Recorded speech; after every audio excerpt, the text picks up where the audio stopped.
We're at the Southern Indiana Career and Tech Center. We're hosting our second annual welding competition in Evansville, Indiana. We originally wanted to do it internally. Then we got to talking with the Tech Center and found out that they had a lot of interest in it as well. And it was going to be a little bit more difficult for us to be able to put the competition on in-house. There's a lot more uniformity with the welding machines. The booths are all the same.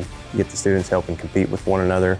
It made a lot more sense to partner with SICTC and have it hosted at their facility. We have students, we have apprentices, and we also have pros that all compete against one another. The funny thing about that is usually the students compete better than the pros, which is a testament to the Tech Center and the schools around the area, how well they've been training and getting these students ready for the workforce. It's been exceptional. I think it's fun. I think it's a great way to get more people in on the competition side of welding.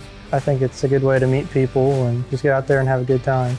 I'd come out because it's a good way to get some welding experience. You know, some people have never stick welded, some people have never MIG welded. I've been to our regional. It wasn't as good as this. This is my second year competing at the welding competition.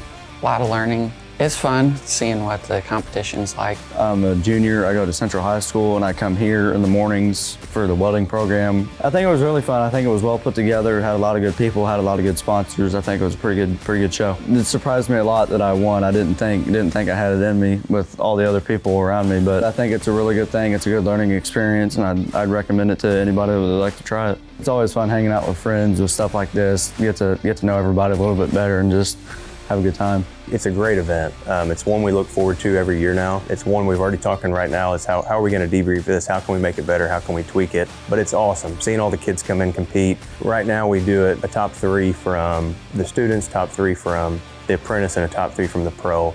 But it would be really interesting to stack them up, the winners of each of those divisions, to have a best in show. But without our sponsors, this would not be possible. We're very blessed to have such great sponsors. I think it's something that these guys can look forward to as they continue on down their career paths of, I'm still going to be able to compete. I can still hone in on my skill and continue to get better every year.